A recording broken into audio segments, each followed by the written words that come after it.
Hello guys, I'm in Seattle with Justin, ExJW Diaries. He's been showing me around town, and yeah, just want to make a quick video. So we stopped at his old assembly hall from back in the day, and we noticed, as he was saying, these witnesses, they're pretty much doing free labor, right?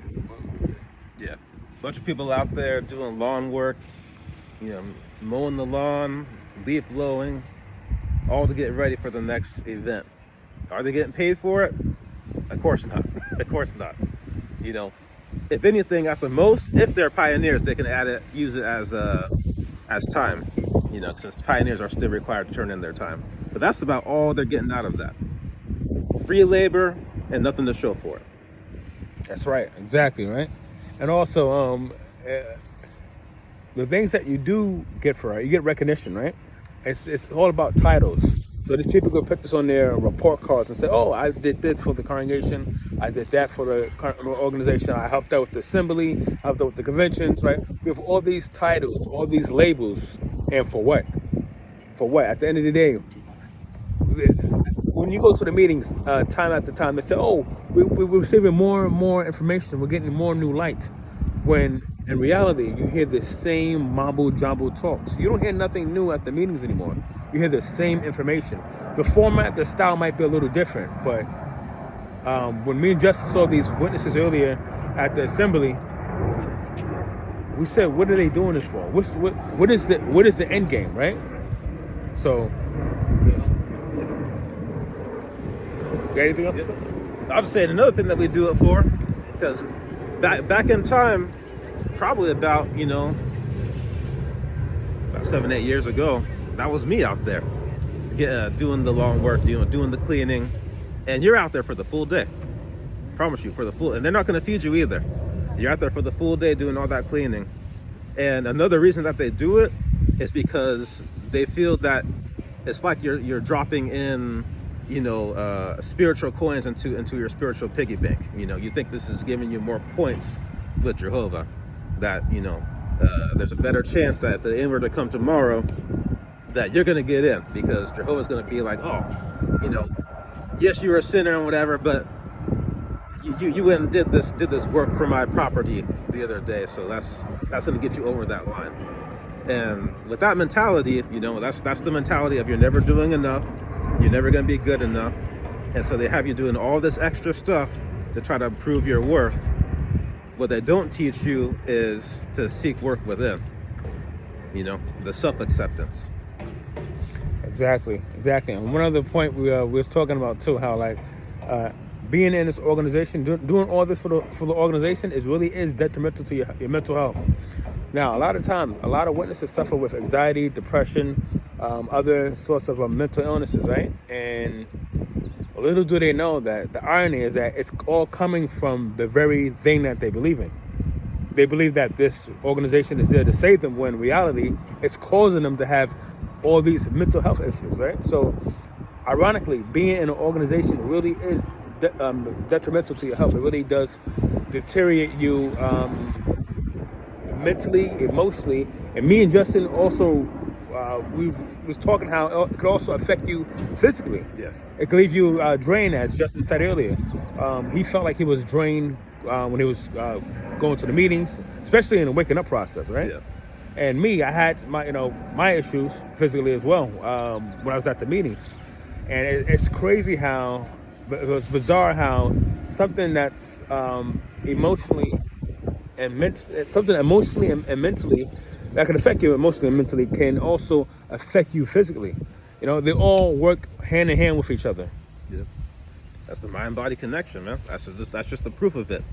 Back when I was going through my waking up process, I couldn't even drive past the assembly hall without feeling sick to my stomach and completely drained. So, now I've finally gotten to a point in my recovery where, as you'll see when we put out this documentary video, where we're there, physically there, and I can feel nothing.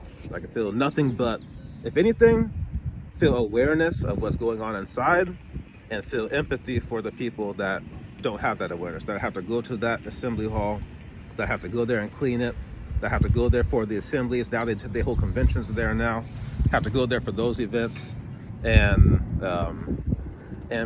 deal with that brainwashing, you know, and they don't have the awareness of how everything that's being said on that stage is digging deep into their subconscious mind, affecting the way that they think, affecting how they view the outside world, and most importantly, affecting how they view themselves. Because how many witnesses do you know truly felt good about themselves? How many? Exactly, that's a good point. So when me and Justin was at the assembly earlier today, we both came to the conclusion that, you know what, like I was taking pictures, me who was taking pictures right in front of the assembly, not even 10 feet away, right? Not even 10 feet away from the assembly, we was taking pictures, right? And we didn't feel any type of animosity towards the organization. The one thing that we do have in common is that we feel sympathy for the witnesses, because, you know, when you wake up, you see your family and friends still lost in this, but we truly do feel sorry for all of our family and friends that's still locked in. But there's no hatred. So, like, if you're a Jehovah's Witness watching this, we are 2 ex-witnesses here, right? And we have no hatred whatsoever, no animosity towards the rank and file members, right? Mm-hmm. All of our, I guess you could say, aggression is towards the leaders, because we know that they are misleading their people. But when it comes to rank and file witnesses, we still love you guys, and that's why we make these videos. That's why we do what we do, to help Jehovah's Witnesses simply to do their own research. We know that we can't wake you up. There's nothing that we can say that's going to automatically help you to snap out of that spell that you're in. But that's why you have to do your own research. That's why you have to open up Pandora's box on your own, because once you do that, then you will see the truth about the truth, right?